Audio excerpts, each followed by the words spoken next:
सभी किसान साथियों को राजेश कटारिया तरफ से नमस्कार। आज हम बात करेंगे भाई वर्मी कंपोस्ट यानी कि जो केचुए का जो खाद होता है वो एप्पल बेर के पौधे में डालना चाहिए या नहीं डालना चाहिए, डालना चाहिए तो कितना डालना चाहिए और कब कब डालना चाहिए और उसके क्या क्या फायदे हो सकते हैं। तो वर्मी कंपोस्ट खाद एप्पल बेर का पौधा हो या चाहे किसी भी तरह का पौधा हो या किसी भी तरह कोई भी खेती करते हो, बहुत ही जबरदस्त रिजल्ट लेके आता है।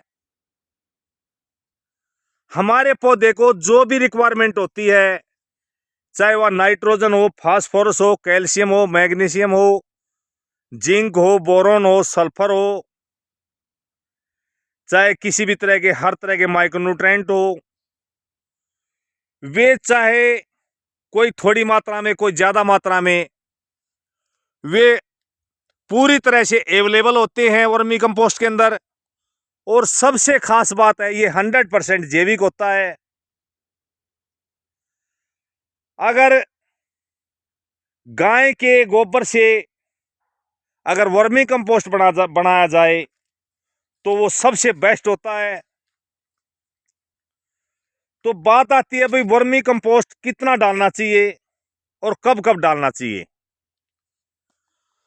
तो सबसे पहले वर्मी कंपोस्ट की मैं बात करूं तो वर्मी कंपोस्ट हमने 3 बार डालना पड़ता है जड़ों के माध्यम से। पहला, जब भी आप नया पौधा लगाते हैं उस समय डालना होता है, या जिस किसान ने कटाई करनी होती है उस समय डालना होता है।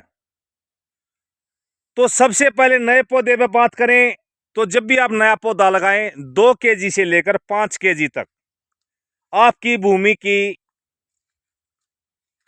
कंडीशन को देखते हुए, कहीं पर 2 केजी भी काफी हो जाता है, लेकिन कई बार हमारी जो भूमि है, जो मिट्टी है, उसके अंदर रेगुलर रासायनिक खाद यूज करते करते कार्बन की कमी हो जाती है, पीएच लेवल भी बढ़ जाता है। तो उसको मेंटेन करने के लिए आप 4 से 5 केजी भी डाल सकते हैं। इसके बाद डलता भाई, चाहे आपका 2 साल का पौधा हो, चाहे 3 का हो, चाहे 4 का हो, चाहे 5 का हो, जब भी आप कटाई करते हैं, अप्रैल से लेकर मई के महीने में कटाई की जाती है। जब भी आप कटाई करते हैं तो उस समय हमने वर्मी कंपोस्ट खाद डालना जरूरी होता है, ताकि हमारी अच्छी तरह से शाखा निकले, उन शाखाओं का अच्छी तरह से विकास हो, साथ ही साथ उनमें किसी भी तरह कोई रोग ना लगे। क्योंकि वर्मी कंपोस्ट एक कीटनाशक, यानी कि कीटनाशक तो नहीं कह सकता मैं, कीट नियंत्रण और फंगीसाइड दोनों का भी काम करता है। तो इसलिए कटाई के समय डालना जरूरी है। वहां पर डोज डलेगी 4 से 5 केजी। अब मैं बात करूं जो दूसरी डोज डलती है, यानी कि दूसरी बार जब हम खाद डालते हैं तो कितना खाद डालना चाहिए। तो वहां पर अगर मैं बात करूं, अगर आपका पौधा 1 साल या उससे कम का है तो वहीं 4 से 5 केजी।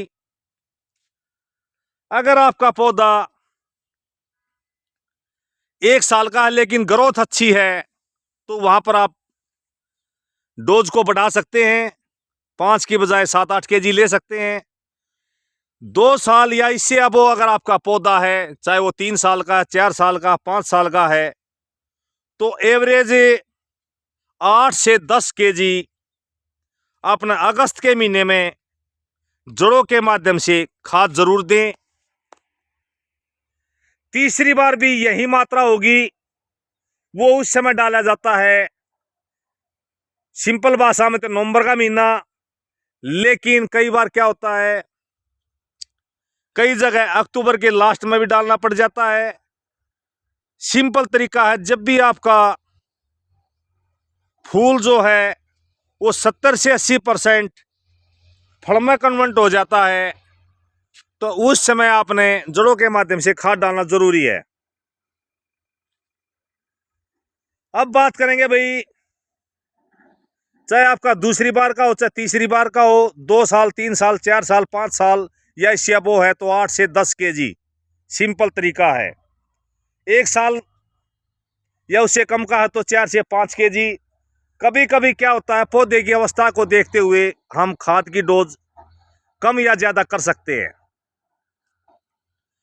शुरुआती दौर में वर्मी कंपोस्ट ज्यादा डालना पड़ता है, लेकिन जैसे जैसे आप रेगुलर इसको 2 साल तक अपने खेत में अप्लाई करते हैं, तो उसके बाद फिर ये तीसरे साल से इसकी डोज कम होती चली जाएगी।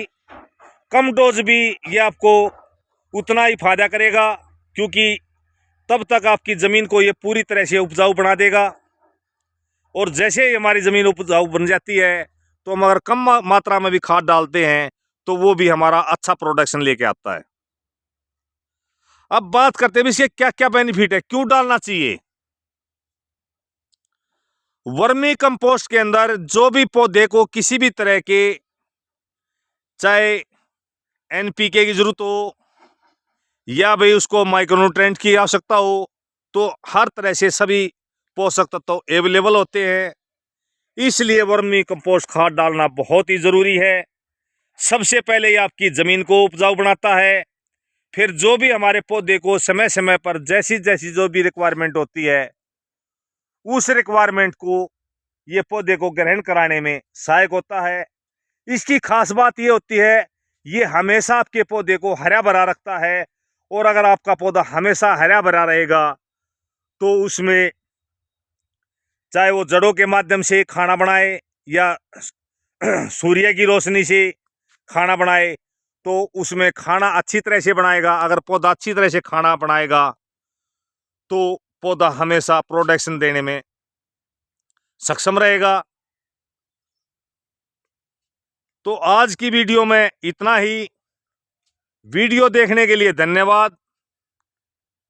जय हिंद, जय भारत, जय माता दी।